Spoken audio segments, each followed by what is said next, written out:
Hi there. Welcome to History in Retrograde. This is the podcast where we use the ancient art of astrology to help us better understand the past. I'm your co-host, Chandler O'Quinn, and joining me live via satellite is my mom. Hi, Mom. Hi, Chandler. How are you? I'm doing very well. Are you ready to begin another grand experiment? I am. I'm absolutely ready. Let's go. All right, let's give it a whirl. Okay. And I just wanted to say hello to all the listeners and thank you so much for sharing the show. It is a very stormy day here today on the coast, so we might hear thunder. Yes, it's a little stormy where I am too, so that is always possible. Although the horizons right now might be a little cloudy, we hope that wherever you are in this great country or all over this wonderful world of ours, whenever you're listening to this, that you are safe and sound and feeling positive vibes. And yes, we just want to thank all of you so much for listening, especially all of our repeat listeners all over the world. It is so great to see all of you and hear from you every once in a while. And for those of you, this is your first History in Retrograde, welcome. The way that we do things around here is that in a moment, I will give the data necessary to create an astrological birth chart for a random historical figure to my mother. Now, you, the listening audience, already know who this historical figure is. It is in the title of today's podcast, and I, of course, know because I selected this person. But Mom has no idea who this person could be. So, in a moment, I will give her the data necessary to create the astrological birth chart. That is the birth date, time, and location for this mystery history guest. She will then input that data into the BAT computer, and out will come the astrological birth chart, where all of the planets, moons, and stars were at the moment that person was born. She will do her best to give us a blind reading of that person's chart, telling us what she can about the person's personality traits, characteristics, motivations, fortunes of this person. I will ask a few discussion questions, and then we'll reveal to her who our mystery history guest is. I will then give a little background about the person, and then we'll come together at the end of the show to discuss how accurate the chart was at predicting what that person would do. So without any further ado, let's begin. All right. This is a male. All right. Born on the 1st of January, Well, 1804. All right. And I unfortunately was not able to find a time for this one.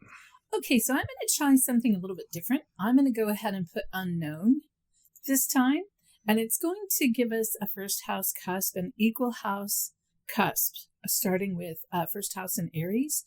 Just for interest's sake, is that all right with you, Chandler? Sure. All right. And where in the world? The United States. All right. The town? Marion, Georgia.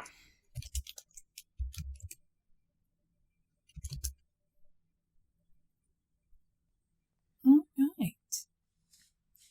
All right. See the difference here, Chandler, where we have all equal houses? Mm-hmm. And so I'm just going to see how this works out since we don't have a birth time. You have choices when you don't have a birth time. You can either do noon or you can do midnight.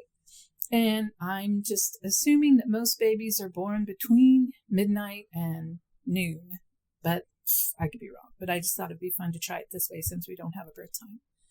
All right. So this person has Sun at 10 degrees Capricorn, Moon at 4 degrees Virgo, Mercury at 18 degrees Capricorn, Venus at 29 degrees Capricorn, Mars at 3 degrees Capricorn, Jupiter at 2 degrees Scorpio, Saturn at 3 degrees Libra, Uranus at 16 degrees Libra, Neptune at 25 degrees Scorpio, Pluto at 6 degrees Pisces, North Node in Aquarius at 14 degrees, and Chiron at 4 degrees Capricorn. So we have a lot of Capricorn planets here. All right. So we have Sun trine Moon, okay, and Mercury and Venus all trine Moon, Mars trine Moon by degree, and then Chiron trining Moon exactly by degree. Interesting, very interesting. Okay, so if we look at this chart, the way it's been laid out with Aries on the first house and all the houses equal, on this chart, the moon falls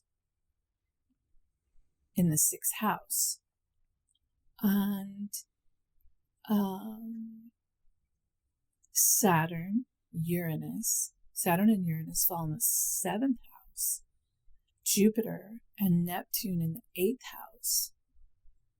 Mars, Chiron, Sun, Mercury, and Venus all in the 10th house, with North Node in the 11th house and Pluto in the 12th house per this chart.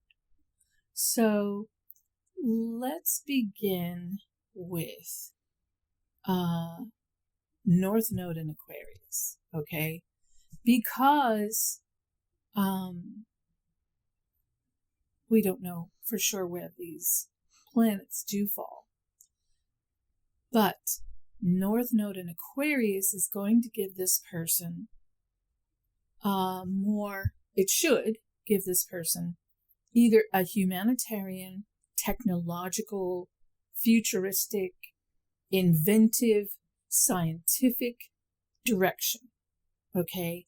This person should be of a mind that is unique and an interest in futuristic things, could even be an interest in supernatural things, but supernatural things on the level of like alien technology, other worlds, that kind of supernatural. This person should be very business oriented. They have so much Capricorn in their chart that I would find it interesting if this person was not very interested in business.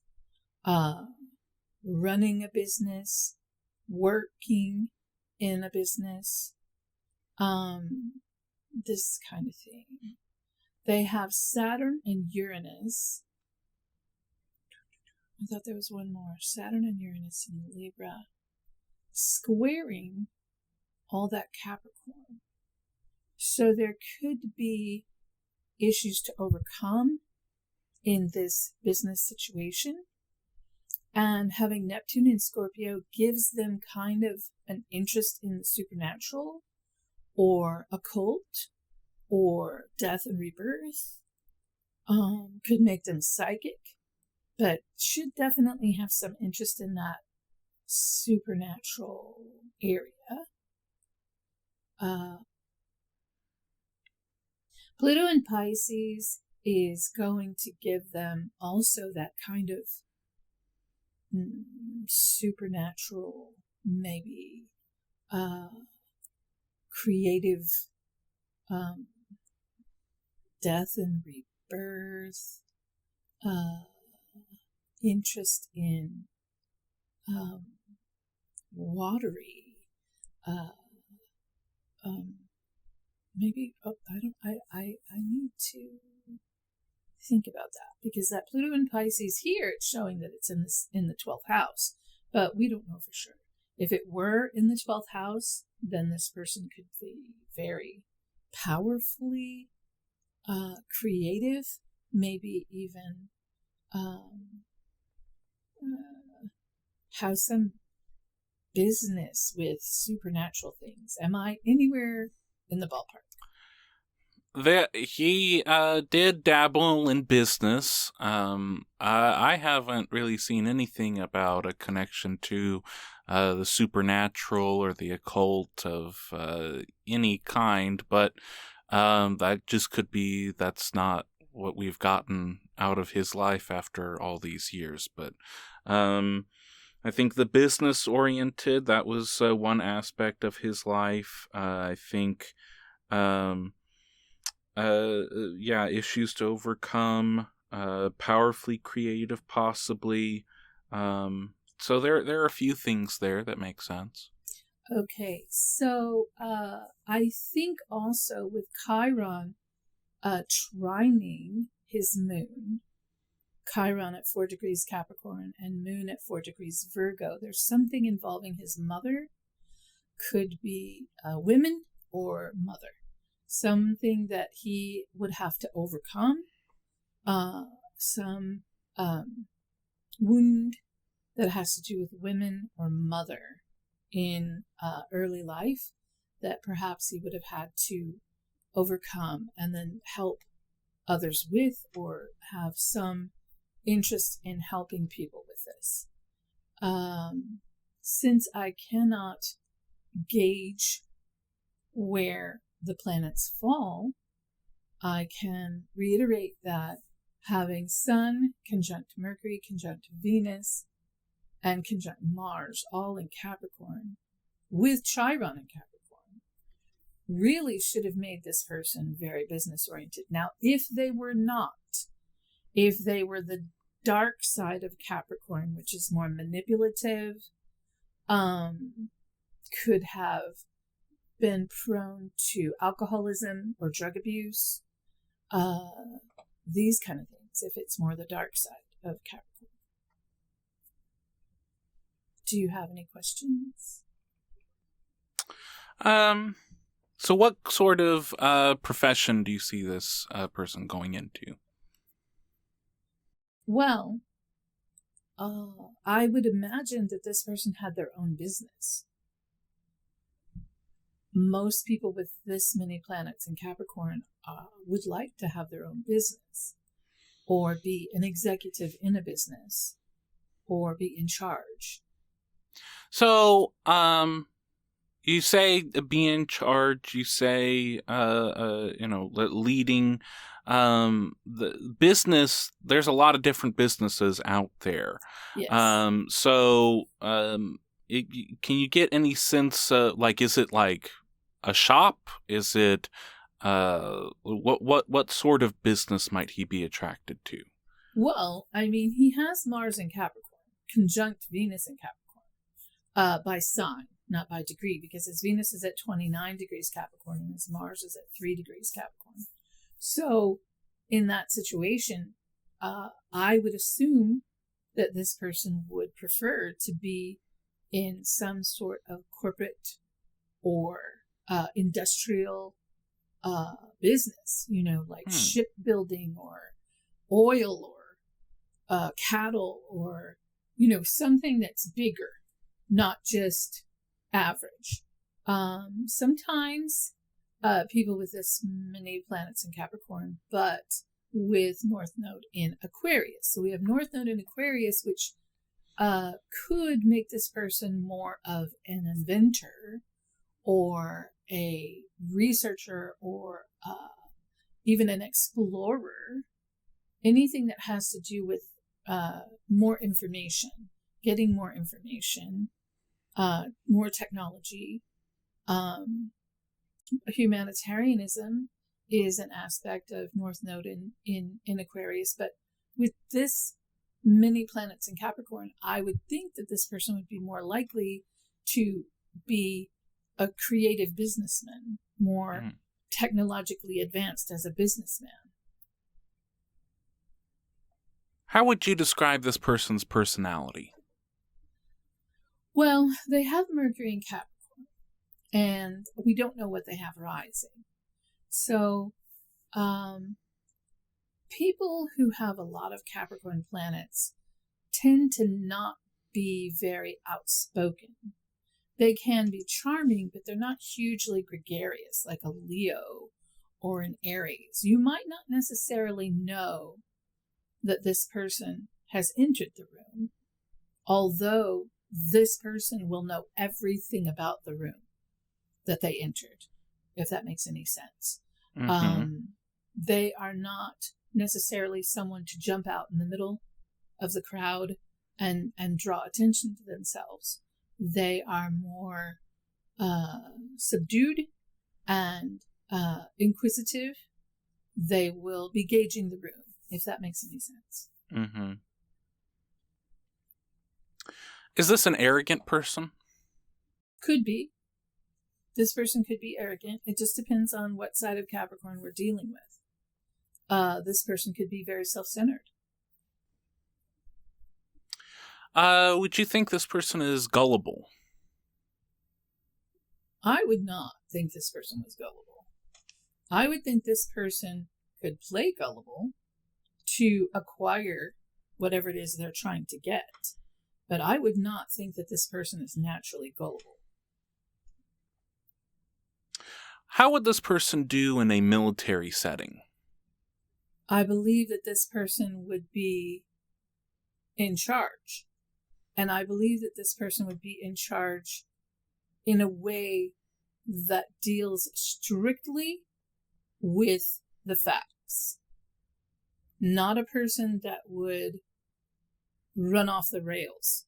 Someone who really has considered all of the aspects and could possibly be very dangerous as far as a military leader.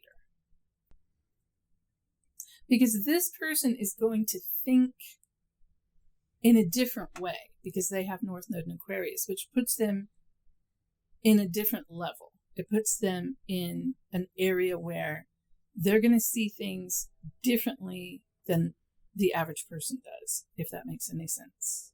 Mm-hmm. Would this person, how would they deal with being in a chaotic environment?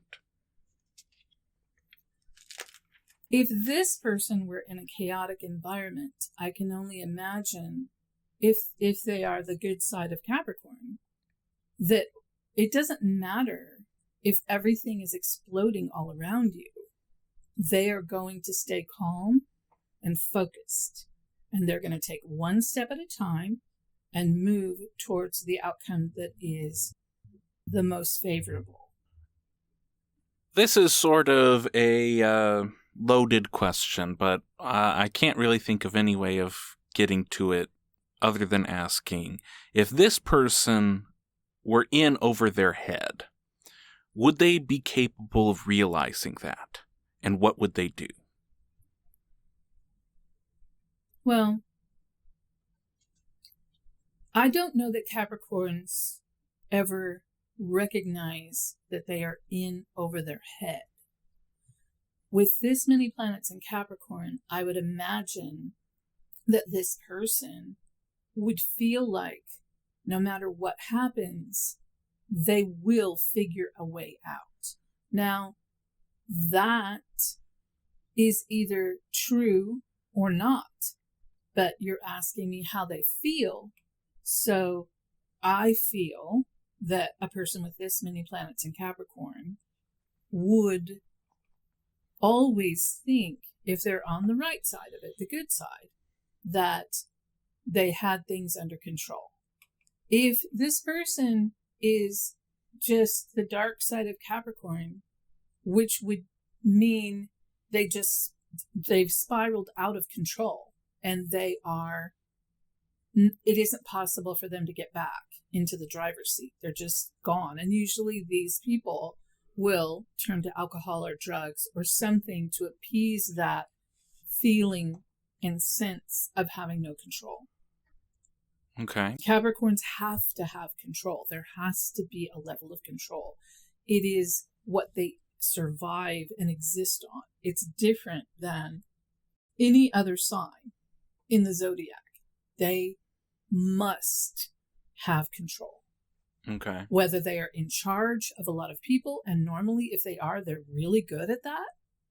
They are very good at executive positions. They're very good at any position of being in charge because they are going to be in control. They're like Spock. With this many planets in Capricorn, you have two sides to Spock. You have Spock when he spirals and he's gone. right? He's just totally gone. Or you have Spock, which his normal self is in control. This person, if this person is spiraling out of control, I would be very surprised. Okay. Is there anything about this chart that you haven't talked about already? Saturn and Uranus in Libra and Jupiter in Scorpio, those three things should offer some charm to this person and some reverence for beauty and beautiful things, and even an ability to be seductive and charming. Having Neptune and Jupiter in Scorpio also could make this person even poetic, capable of creating romantic illusion. And then that Pluto in Pisces, trining those two planets in Scorpio also add to that creative illusion, the ability of the illusion. I don't know if any of this makes any sense because it's always so hard when we don't have a birth time, but I just hope I'm making some sense. Yeah. I think that there are several things that are hitting here. Oh, good. At this time, I would like to see if are we able to take a look at what this person's chart would intersect with on a particular day. We can try that, but again, this is going to be difficult because we don't have a birth time, but let's see what we can do. Let's see what happens. Okay. What day is it? March 19th. 19th, 1836. 1836. Okay. Let's see what we have. All right. Okay. So, on this particular day, we have a lot going on. I'm looking currently at Uranus because Uranus on this particular day is at 2 degrees Pisces, which is conjunct this person's natal Pluto. Okay, so having Uranus, transiting Uranus, conjunct by degree your natal Pluto could mean very big change for you. Huge change for you.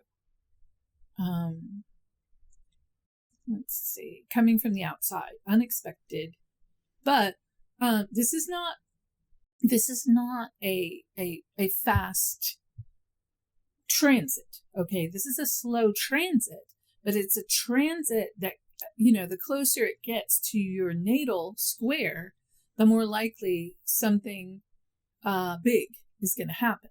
Okay. So then we have transiting Pluto at 13 degrees Aries. Well, if Pluto is in Aries, period, there's going to be Aries things, right? So there could be war, there could be battles, there could be a lot going on in the world, period. Okay.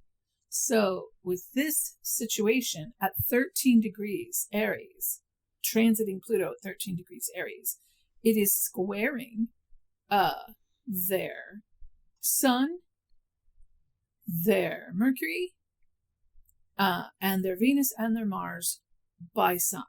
But by degree, it's squaring the Sun and Mercury.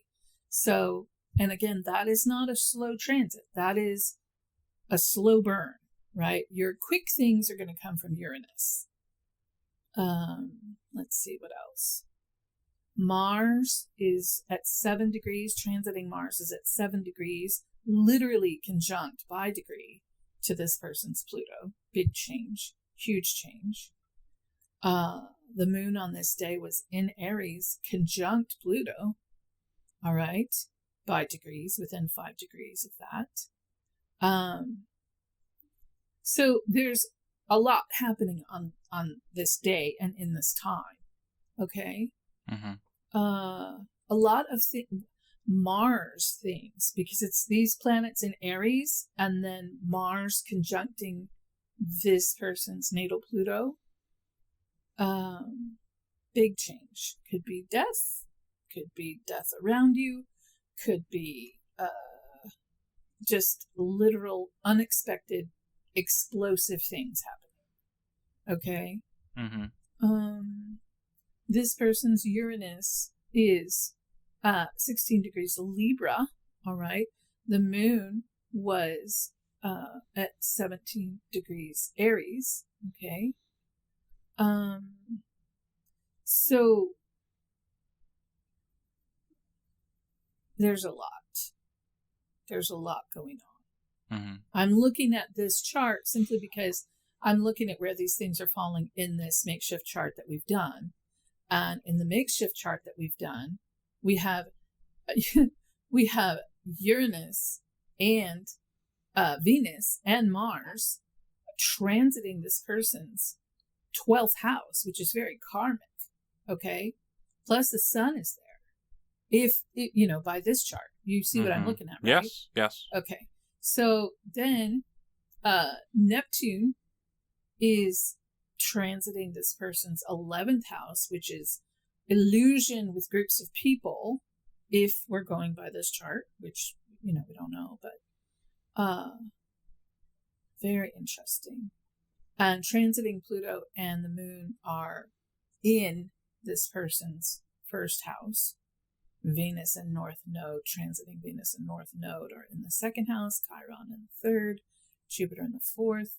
So per this chart, which is based on, just Aries rising, this could be a very significant time for this person. I'm not saying this particular day, but this time could be anything. I mean, anything goes because of the situation with transiting Uranus, conjuncting this person's Pluto. Does any of that make sense? Yes. Okay. I think that, so is there anything else here that stands out to you about this day, about this chart, about anything we've talked about? I mean, I could go through and make my best attempt to look at every single aspect here. But do you see that this person's North Node is 14 degrees Aquarius and the transiting North Node is squaring that at 21 degrees Taurus? Mm-hmm. Okay. So, I mean, what would that mean? Well, anytime you have a square or an opposition, there's energy, and it could be conflict. It could be, conflict energy. But and does the Taurus have anything? The significance of that is there. We've talked about Taurus before as being stubborn, right. Yes, as being slow and plodding. Yes. Taurus wants control, but not the same way a Capricorn does. Taurus is more about just literally being in control, like an ox. They set their course and they go there, and nothing is going to stop them. Where an Aquarius is more, it's ruled by Uranus, so it's here and there, and their thoughts are like lightning, and everything is fast, and their minds work really fast. And I'm not saying that a Taurus mind doesn't work really fast. It works just as fast. It just works differently. An Aquarian, can have 16 holograms going on and be very comfortable with all of these things happening at once, where a Taurus would be much more satisfied with looking at one thing at a time and making sure that each one of those things, that everything was done that needed to be done with those. So it does kind of throw things out of whack. So this North Node in Aquarius being hit with this transit in Taurus, would this be some sort of internal conflict between the openness and creativity? This is a conflict in his direction. He's trying to go so this his way. purpose. There's a conflict in his purpose. Yes. And he is trying to go one way, and the Taurus part is pushing to another way? Creating conflict in that, in his ability to get where he's trying to go, in his direction. Okay. It could be as simple as life lessons, karmic lessons involved with getting to your direction, making you stronger to get to your direction, things like that. But there is an awful lot, going on in this particular, in the world, okay? In the world at this time, there's a lot going on. Yeah. We have, this is Uranus and Pisces. We have Uranus in Taurus right now. So we also have North Node in Taurus right now, I'm pretty sure. I'd have to go double check because I look at so many charts, I can't always remember where we are right now. So, but yeah, there's a lot. A lot is happening. Well, are you ready for the summary of our findings? Yes. Okay. So, the first thing you pointed out was all of the Aquarius would drive him towards humanitarian, technological, scientific direction. That he'd have a unique mind, possibly have an interest in the supernatural. The Capricorn side of him would make him business-oriented. There are issues to overcome in business. There could be a possible psychic ability. There could be an interest in the supernatural or the occult. This person would be powerfully creative. There's something to overcome with women and mother early in life. He could be prone to alcoholism or addiction. He could be an entrepreneur. He could be an executive, someone in charge, possibly in a corporate, industrious setting. He's attracted to getting more information, could be an explorer. Not outspoken, not gregarious. You wouldn't know that he entered a room, but he would know every single person in that room. He could be arrogant, self-centered. He is not a gullible person. This person would be in charge. If he was in a military setting, he would most likely be an officer. He, in that setting, in a military setting, he'd be strictly reliant on facts. He was not one to rush in a blaze of glory. There's methods and organization to everything that he does. He would see things differently. He would just see the world differently. He would be cool under pressure. Doesn't recognize. He wouldn't recognize if he was in over his head. He would know that he would be able to figure a way out. He has to have a level of control. Control is very important to him. He could be charming. There's a reverence for beautiful things. He could be poetic. He could be able to provide romantic illusion. Then later on, we looked at how this person's chart specifically interacted with what was all going on March 19th, 1836. On this day, for him, it's been plotting for a while that there is a very big change, an unexpected change, something coming from the outside. There is lots of conflict, war, battles in the world at this time. There is the possibility of death and death of people around you. There is explosive things happening on this date in his life. Is there anything that I left out? No, that is about as close as I can get because it's still generalization, because there's so many factors in what could be happening, and just in general, when I can't get spot on because I don't have a birth time to go by, it makes things a little bit difficult. I mean, for instance, if this person has all these planets in Capricorn, but then has Leo rising, if they had Leo rising, then maybe when they walk into a room, they do make sure that people know they're there. You know what I mean? I don't. But normally, a person with this many planets in Capricorn, with Moon in Virgo, would not necessarily blaze into a room. Right. So. Are you ready to find out whose chart you've been reading? Yes. This is the astrological birth chart of Colonel James Fannin. Oh.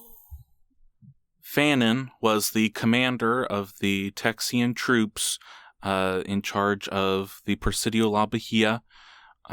He was in charge of the troops during the battle for Goliad and the Goliad Massacre. Oh, no. Oh, wow. March 19th, 1836 is the Battle of Coleto Creek. That is where he made the pivotal decision of that day that I'll go into in more detail as we do the summaries of his life. Oh, yes. I'm very interested in hearing this. So, James Walker Fannin was born to Dr. Isham Fannin, and his mother, her last name was Walker. They were not actually married, so he was technically a bastard at the time that he was born. Eventually, his maternal grandfather would raise him. They would raise him at his plantation in Marion, Georgia. At the age of 15, James Fannin entered West Point. He did so under the name James Fannin Walker, taking his mother's last name. He was not the best student at West Point. He was frequently tardy and frequently absent. He did not do particularly well in his classes, and he did not graduate. In November of 1821, he left West Point, and he returned to Georgia. He would live for a while in Columbus, Georgia. He would marry a woman named Minerva Fort, and they had 2 daughters together. At this time, he would sometimes serve in the local militia, but he was also a local merchant. And he was also a member of the Temperance Society in Columbus, Georgia, and eventually served as a justice, as a judge in the community.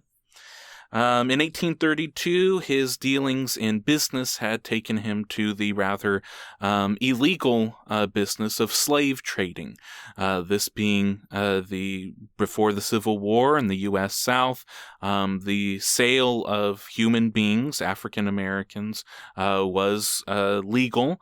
But the slave trading, the actual collection of slaves and making that your whole business, going from town to town, collecting these slaves and selling them at auctions, was not legal. This was supposed to be done by the farmers, the plantation owners themselves, but he was involved in that business. In 1834, as many people from the U.S. South suffering from issues with the economy and finding a new life for themselves in Texas. This territory, which was still a part of Mexico, promised it was a land of opportunity. You could get cheap land. It was just 12.5 cents an acre. You could have hundreds of acres with very little money. This was something that many people were attracted to. And so James Fannin moved to Texas. He settled near the water, near Velasco, and started setting up a plantation there. But this is during the times where the tensions between the central government in Mexico and the Texian settlers are coming to a fever pitch. In 1835, Stephen F. Austin was released from prison for a crime that was never They never accused him of any crime. They just held him in prison for over a year and a half.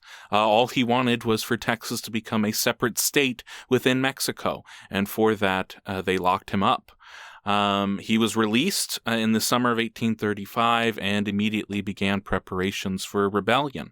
The people in Texas were upset at the complete change in government in Mexico.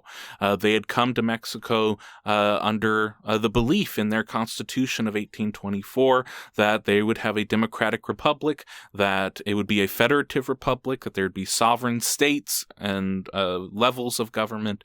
But Santa Anna was elected to become president under that constitution and then decided that he didn't like it and that he wanted to be a dictator instead. Yes. And the people in Texas were not very happy about that. And in 1835, things really came to a boil. Specifically, on October 2nd of 1835, in the town of Gonzales, there were orders from the Prefecto de Cos saying that the cannons that were held, or the one very small signal cannon held by the settlers in Gonzales, must be taken. It had to be taken back to the central city of San Antonio, and that these people in Gonzales should not have any arms to protect them from Comanche raids. On October 2nd of 1835, the settlers in Gonzales, nearly 180 men, assembled and flew a white flag with a black cannon that said, "Come and take it." And they fired into the Mexican forces, forcing them to retreat. That was the start of the Texas Revolution, and James Fannin was there on that day. Later on, he continued serving in the Texas Army. He served in the Battle of Concepcion, which happened at the Mission Concepcion. During this battle, there are many stories that come from it. One of them is that the Mexicans had a artillery piece. They had a cannon, and in order to fire the cannon, you'd have to have someone with a torch or a touch point to go and actually put the fire, and which ignited the gunpowder in the cannon. The Texas sharpshooters were so good that as the person going to touch the cannon off was approaching the cannon, they would shoot him. And they shot that guy, and then another man would come and pick up the torch to fire the cannon, and they shot him too. And then the third person came up, and they shot that guy too. So the cannon did not go off, and that gave the Texans enough time to get to the cannon and capture or kill the people who were about to fire the cannon. The Mexicans, the soldiers that were there, it was a superior force. There were more people, but the Texans were able to capture Concepcion anyway and force them to retreat into San Antonio. And many of the Texians saw this, and James Fannin saw this, that these soldiers, these Mexican soldiers, were not courageous. They were not brave. That they would not be able. That they weren't. It was easy. It was going to be easy to take Texas and to make it independent. And that was a mindset that he continued on with well after it had been proven wrong, that the Mexican soldiers were very brave and very courageous, and that it was not a matter of nationality, it was a matter of what their orders had been, which caused them to retreat back to San Antonio. But he enjoyed this victory, and I believe played a part in the subsequent siege of Béjar, which is what San Antonio was also called at the time, which concluded in December with the Mexican soldiers leaving and retreating back to Mexico with their tail between their legs. That this rough and tumble group of Texians had taken the most important city in Texas from not just any Mexican general, but Prefecto de Cos, who was Santa Anna's brother-in-law. So going in, we're not going to cover the entire Texas Revolution here because I have a feeling that these stories will be told in later episodes. But Santa Anna eventually came back. He mustered a garrison of thousands of troops, the nearly 5,000 to come up from Mexico into Texas to teach the Texians a lesson. In February, they arrived in San Antonio again in February of 1836. They surrounded a small, a failed mission called San Antonio de Valero, also known as the Alamo. There were a little more than 100 people there at the time under the command of William Barrett Travis. And Travis wrote to all of the other men in Texas, all of the people leading armies in Texas, pleading for men to come.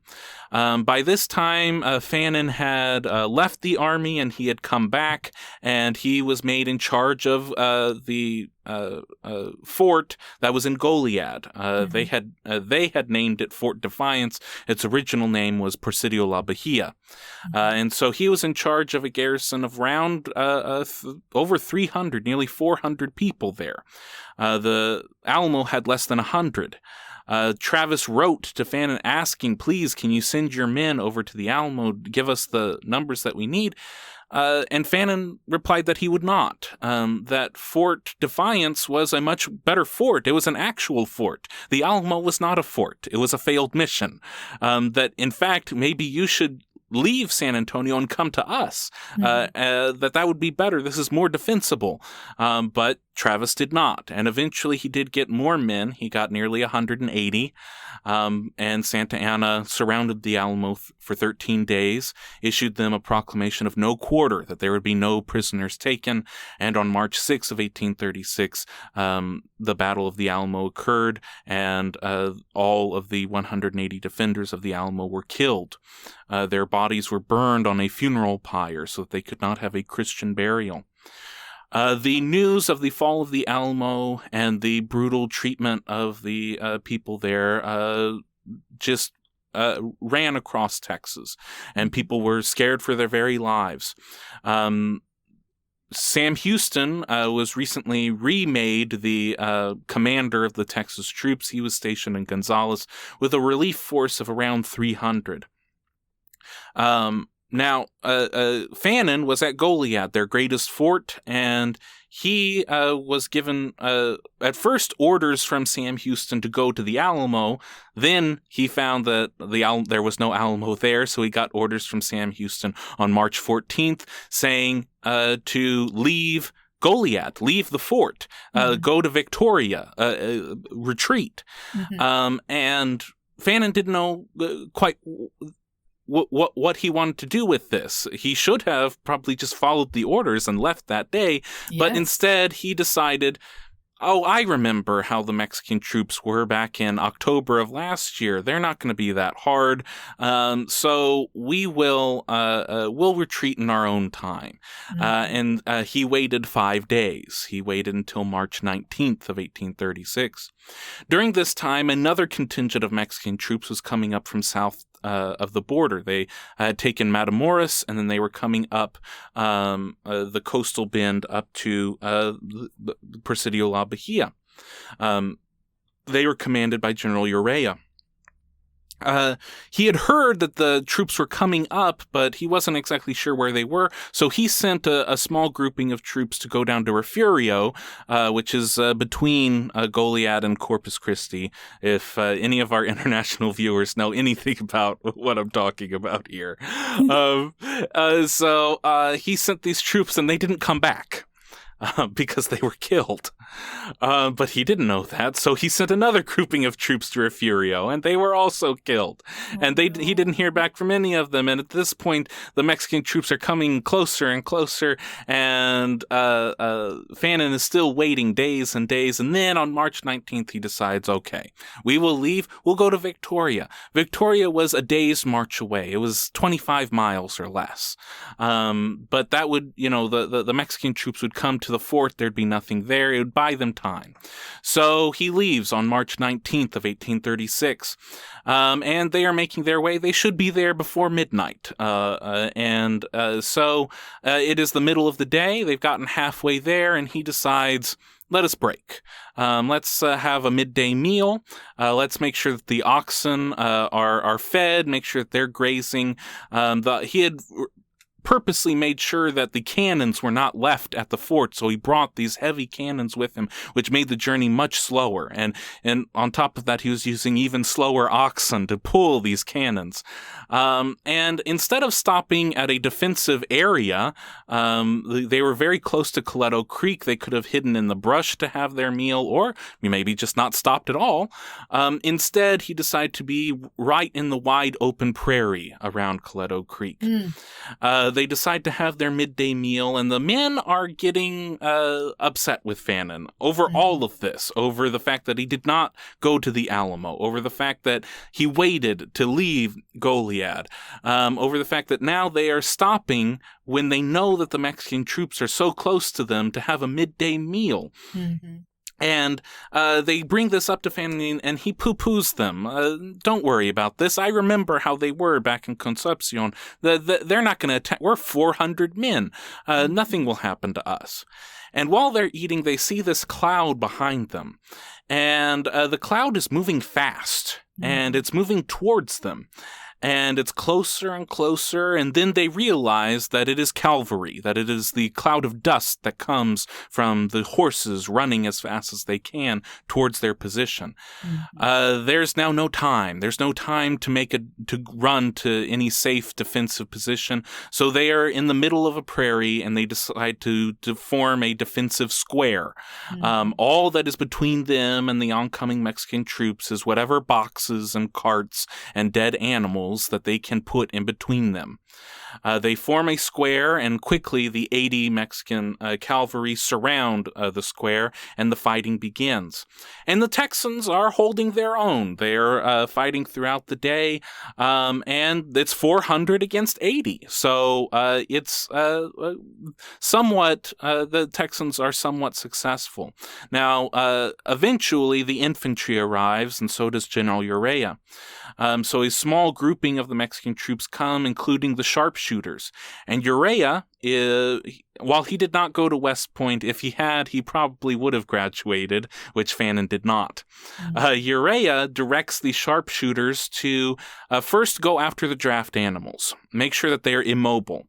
So shoot the oxen and the mules and anything that allows them to move. Then shoot anyone who is in the artillery so that they cannot fire these cannons at us. And lastly, shoot the officers. So at this time, Fannin gets a 75 caliber slug in his thigh. There are about 60 Texas casualties that are either injured or dead, but they are still there. They have not been taken that day. At that night, they meet and they decide what they're going to do. There's still around 300 of them that are able-bodied. Are they going to leave? Are they going to try and slip through the Mexican lines, try and get to a defensible position around the creek, or just keep running? Before the Mexicans wake up the next day or find out what's going on, they could have a good head start. But that would mean that they would have to leave the injured behind to a most certain death. They decide not to do that. They stay in their perimeter. Over the night, more Mexican troops come, bringing their numbers to double what the Texians have, and the artillery arrives. There are howitzer cannons.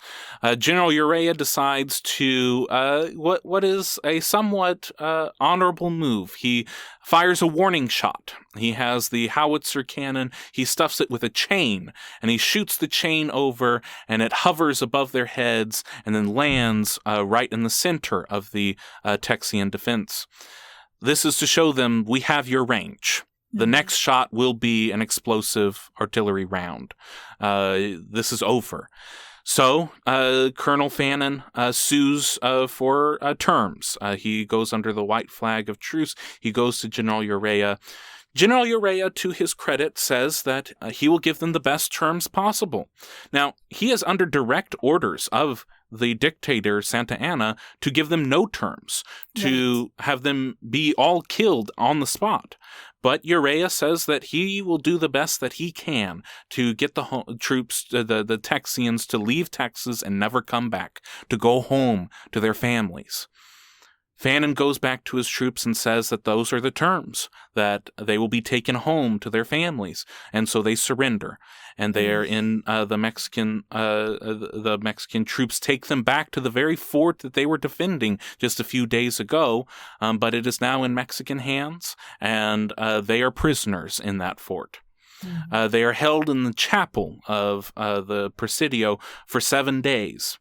During this time, Urrea leaves. He has a war to conclude. Now that he's captured one of the largest contingents of rebels, he can go on and continue fighting the war. He leaves the Presidio La Bahia under the command of Portillo. Portillo has strict orders from Urrea saying, do not kill these men. These are prisoners of war. One of the stories says that Fannin actually leaves the fort to try and find ships that will take them home and then comes back to the fort. Portillo then receives a message from Santa Anna saying, why do you have prisoners? I said that there will be no prisoners. You need to kill them all now. He receives another order that same day from Urrea saying, do not kill the prisoners. Portillo writes a letter to Santa Anna saying, my superior officer says that I should not kill these men. And he gets a letter back from Santa Anna saying, I am Generalissimo Antonio Lopez de Santa Anna.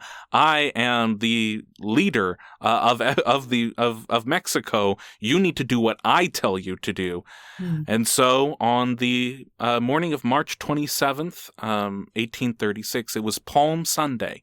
The able-bodied Texians were taken out in 3 columns on 3 different roads, all being told that they're going home. That they're going to see their families. They go on these 3 different roads. They get less than a mile outside of Goliad, and the Mexican troops turn and fire into them.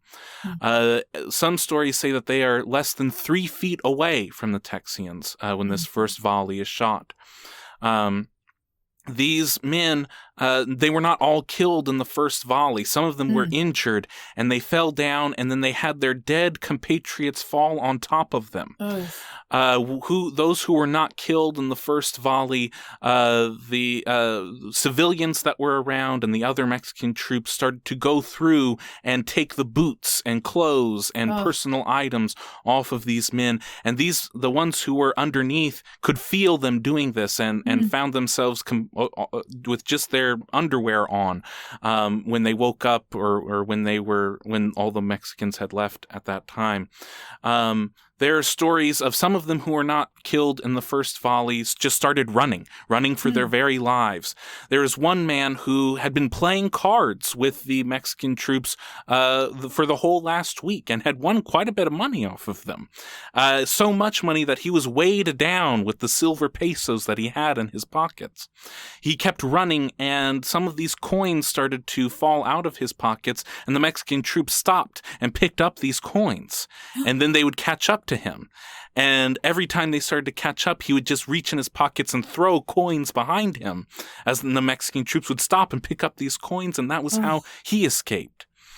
Out of the nearly 380 troops that were taken out, only 28 survived. Those 28, many of them were saved by a woman who we call the Angel of Goliad. She was a Mexican woman who was risking life and limb to save these men, to hide them, to carry them off to safety so that they were not killed by the Mexican troops. Yes. While this is all happening in Goliad, there are still wounded. So the 60 wounded Texians are there. They hear the shots.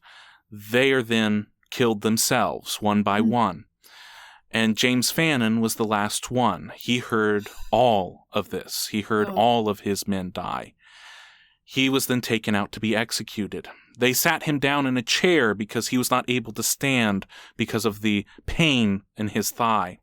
They sat him in a chair, and he had 3 requests. He asked that his belongings be taken back to his wife and his 2 daughters. He asked that he be shot in the chest and not in the face. And he asked to be given a Christian burial. the Mexican troops promptly took his belongings and they pocketed them themselves. Yes. They shot him in the face, and then they burned him on a funeral pyre, denying him a Christian funeral, just as all of the others. Now, I'm not exactly sure how the Goliad Massacre is taught to anyone outside of Texas, if it is even brought up at all. The Alamo is something that is known worldwide. We've made movies about it. It has captured the imaginations of people who have never and may never come to Texas. The gallantry, the heroism of the men knowing that they would have certain death and fighting anyway is something that many people around the world find admirable. The story of Goliad, there's something there that, while it may not be as world-renowned, it was almost more prophetic to the people in 1836. Yes. That Fannin, I believe that he had entered terms of peace, that these men would be taken back home, and that they were told that they were going home when they were executed, was something so perfidious in the Texan mind that it enraged the people. And we are not going to cover everything that happens afterwards, but at the climactic battle in April of 1836, the Texian troops were so filled with rage as they shouted as they entered the Mexican camp, "Remember the Alamo, remember Goliad." Yes.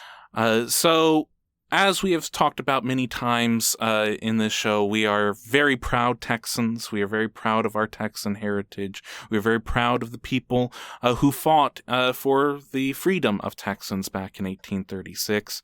And this being the anniversary, we're at 186, the 186th anniversary. This show will be coming out 186 years, almost to the day of the Goliad Massacre. And so I want to see what the stars said about Fannin and his decision making, and what led to that horrible tragedy. I have one quote pulled up by one of Fannin's men that I think fits into what we've talked about here during our discussion. Fannin, he came from this tradition of West Point. He came from this tradition of order. He did not like the chaos. He did not like the revelry. He did not like the pirates and bandits that were here in Texas. And during the concluding days that he had in Goliad, he continuously wrote to the Texas government to relieve him of this command, to find someone else who can get control over these rowdy Texans. At one point, a private, J.G. Ferguson, wrote to his brother saying, "I'm sorry to say that the majority of the soldiers don't like Fannin. For what cause, I don't know, whether it is because they think he has not the interests of the country at heart, or that he wishes to become great without taking the proper steps to attain greatness." He was, the privates there, the men in the militia saw him as stodgy, saw him as, wanting order over everything else. And, that may have been his downfall, that, if someone had given him orders, but then if he had just followed the orders that he was given, it is possible that those, men may not have died there, that, the San Jacinto army, led by Sam Houston, could have been even greater, but that is all was not to be. And so Fannin was made a martyr, and his sacrifice is remembered by the people of Texas to this very day. Yes. Yes. Goliad was the worst. When we think of Texas history and we think of the revolution, and we can, ponder all the sides and everything that goes on, when we come down to the humanity of something, it doesn't matter what battle we're talking about. It doesn't matter, who we're speaking of. When you literally, do something so heinous, and, it's not forgotten. And I know that when people talk about the Texas Revolution, they talk about Texas, they talk about the Alamo. I know that people come from all over the world to see the Alamo and the story of the Alamo, and that the line was drawn in the sand. And they fought to the death knowing they were all going to die. In this situation, there's something about having the opportunity to fight to the death knowing you're going to die, as opposed to being told something completely different and then just being, shot down and killed in such a terrible way. There's a lot to be said for that. But in this chart, not knowing what Fannin's rising sign is, I understand his behavior completely, because with all of that Capricorn and him working from his logical perspective, and going with the idea of what he logically thinks is going to happen and trying to make the best decisions for everyone. And also knowing now that the other side of that is that he didn't want to be there, and that he was stodgy and orderly, which that's someone with this much Capricorn would be considered. It all makes a lot of sense. And the cruelty that was bestowed on him, and the cruelty that was bestowed on all of these men, fueled the fire that probably got the Texians the win, in the end. Had this not have happened, had this sacrifice of people not have happened, they may not have ended up in the same scenario. Their fury, literal fury at what had happened, is what drove them. And yes, it's true. Fannin probably should have followed orders. He probably should have done what Houston said.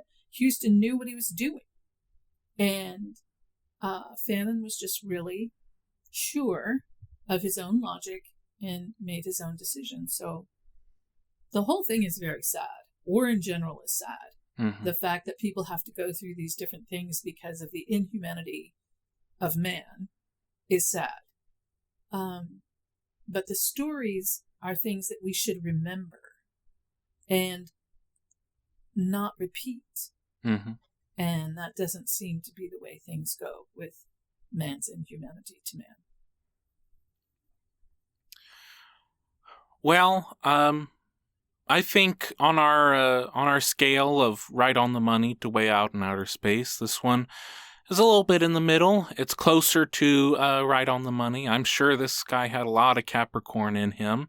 I think that a lot of these things make sense. The attention to order, the dislike of chaos, even the coolness under pressure. They talk about his bravery facing all of this. That he may have been misguided and he may have been too sure of himself, but when it came down for him to meet his fate, he was very brave and very stoic and very cool under pressure. I think that there's a lot here that is who Fannin was. Yes. All of these people on both sides were very brave. All of these people were following orders of men who may not have been the best caliber. That's, this is where we are. So this makes me sad. The whole story of Goliad always makes me sad because it's so unfair and wrong. But this was a very good choice at this time, Chandler, and I'm glad to have done this chart, and it does make sense to me. Mm-hmm. Yeah, again, I know that our audience is all over the country, all over the world, all over everywhere with different political persuasions, and I love that. I just, it's important for us right now, a lot of the Texas historians call this the high holy days of Texas history, from the Alamo to Goliad to San Jacinto in April, and that as proud Texans, it's important for us to share that story with whoever we can about why we are special, why Texas is such a great place, and part of that is certainly in credit to our heroes like James Fannin. Yes, I agree. Very good choice, Chandler. Very good choice for all of this time between February to April. Very nice. Well, that concludes this episode of History in Retrograde. I'd like to thank you so much for listening. If you'd like to support the show, we are available on socials. Those links are all included in the description. We also have a link to our PayPal account. If you're feeling extra generous, every little bit helps us to produce a better quality show for you. Also, we would like to thank you all so very much for listening, and if you've enjoyed it, if you're on Spotify or on Apple Podcasts, and if you could rate us, this is a podcast all about stars, so if you could give us those 5 stars, we'd very much appreciate it. Give us a review if you can, share it. Word of mouth is also a great way. Tell your friends about us. And, Mom, do you have anything to add here? I just want to say thank you, and we love you all. We love you individually, and we love you as a group. Many of you have contacted us and let us know how you feel, and we love it. Please let us know. We look forward to hearing from you all the time. Thank you. Yes, thank you so much, and as always, in conclusion, as long as your houses are in order and the stars are aligned, everything will be just fine. Everything will be just fine. Thank you so much. Bye-bye. Thank you. Bye-bye.